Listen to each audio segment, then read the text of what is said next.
Hello? Can you hear me? Don't exit this room, okay? This isn't a mistake. This room isn't a mistake.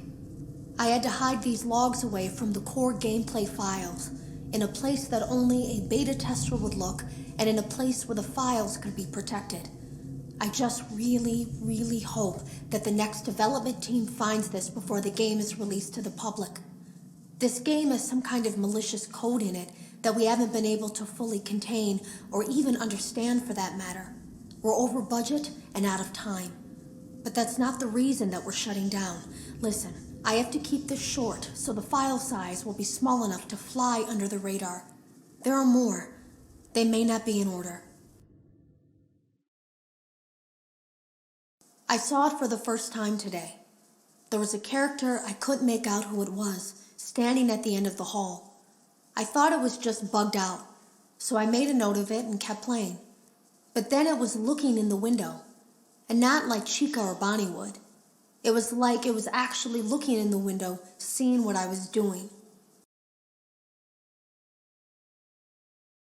I heard a pretty heated conversation this morning between Dale, our manager, and someone else on the line. It really feels like this project is in trouble, in no small part because of the lawsuit, I'm sure. There has to be a lawsuit, there's no way there isn't. It happened in this building just a few doors down from me. I think it's made worse by the fact that Jeremy tried to tell us something was wrong. But as a dev team, we all just saw it as a challenge to find what the problem was and fix it. Who could have known that? I have to go. Have you ever heard of a guillotine paper slicer? It sounds made up, but it's an actual piece of office equipment. I didn't even know we had one in the supply room. I guess they're more common at businesses that do a lot of graphic design work. I remember seeing one when I was still in school, and even then, I knew how dangerous it looked. I was always afraid of losing a finger. That seems so silly now. Jeremy used to do design work. I guess that's how he knew it was there. The drawers have been emptied out. Someone was here. I don't think it was spring cleaning either. No, there was plastic on the floor. Someone was definitely here during the night. It had to have been the client. I mean, they sent us that stuff in the first place with no explanation, told us to scan it, said it would expedite the process so we wouldn't need to program any pathfinding ourselves. It was a budget thing, I guess. It was just junk. Circuit boards and things like that. Looked pretty old. Somehow, though, there was usable code on some of it. It seemed to take hold by itself. Things started changing. But then, he started appearing. At least that's what Jeremy said. I came in early that morning. No one else was there. At least that's what I thought. The supply room was lit. I didn't even notice Jeremy standing in the testing room as I walked past. The supply room was so bright, glowing from all the way down the hall. Jeremy complained of nightmares when he came in this morning. He wasn't talking about it like someone telling a friend about his dreams, though. He was pale, looked like he hadn't eaten in days. He spent an hour talking in Dale's office, but it didn't look like he was given much sympathy. When he came out, he went directly back to the testing room. He doesn't even jump anymore. Nothing scares him. He just stands there like he's talking to someone. Sometimes he rocks from side to side. We were told to leave him alone. I knew I was in line to do the testing next. They'd been prepping me for it. I guess they knew that Jeremy would need to be replaced soon. You can always tell when a company is getting ready to fire someone. They start giving out written warnings for silly things, making sure to build a paper trail and make a case for a firing. Things that normally no one would care about suddenly become grave offenses, all worthy of being written and documented. I guess it works two ways, because it also encourages a person to quit rather than be scrutinized so heavily. I think Jeremy was too far gone to consider that option, though. The thing about it is that I don't think they were going to fire him because of anything he was doing wrong. They just knew he'd seen something. They needed to discredit him. There was something that looked like a Halloween mask laying on the floor. I didn't understand. Ink must have spilled. It was only then that I heard a shuffle from the testing room and realized Jeremy must be there. I went back and peered in the window. I couldn't see his face. He had the visor covering his head.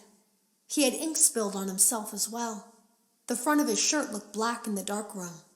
He turned his head in my direction, but I don't think he knew I was there. I was told I had 3 days to finish Jeremy's work, but I know it's just passing the time. They don't really expect me to do anything.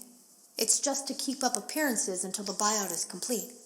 We have to look like we have things under control. There's another potential development studio that wants to pick up from here, but who knows what kind of lies they're being fed to convince them to do it. Against my better judgment, I'm going to do my best to see what's here, make notes of it, and try to isolate where this thing is hiding.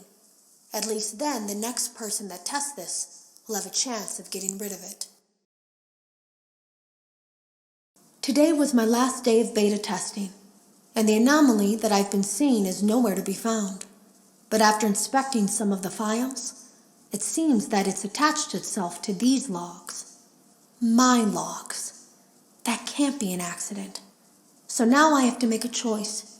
Do I leave these logs here for you to find, or do I try to purge this thing myself by destroying the logs? I've chosen the latter. I can't delete them. By creating a protected area to store these logs apart from the game, I effectively gave this thing a safe place to hide itself. It's in here now. I may not be able to delete it, but I might be able to do something else now that it's attached itself. I have an idea.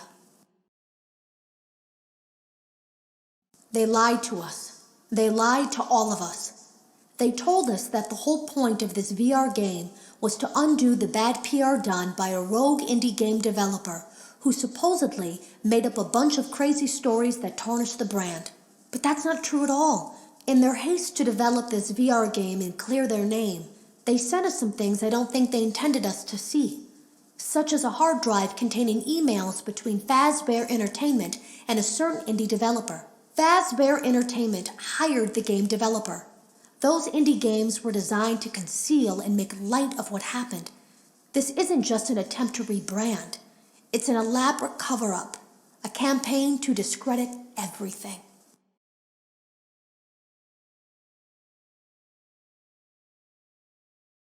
I ran a fragmentation program on the area of memory that was storing these logs for you. I effectively broke the files into pieces and broke the anomaly along with it. That means that you won't have my warnings to guide you, but hopefully it also means that this anomaly, this virus, or whatever it is, will remain broken and unable to do more damage. Hello. You don't know me. I had created a series of logs for you documenting the troubled development of this VR game that you're now testing, in hopes that you, whoever you are, and whatever team you're with, will abandon development. Now I fear that those logs are being used as a Trojan horse. If you're unable to abandon development, hide all traces of these logs that I've created. I fear that finding them and reassembling them will also reassemble the very thing I've tried so desperately to destroy. There is a way to kill it. It wants to escape through someone. Someone plugged into this game. That's you now. You have to let it begin the process of leaving through you. Then use the disconnect switch that I've embedded by the main stage. Let it approach you. Let it begin to merge with you. Play the music and flip the switch. That will cause a hard restart of the game and flush the memory, effectively killing it. I hope. I don't know when it will come for you.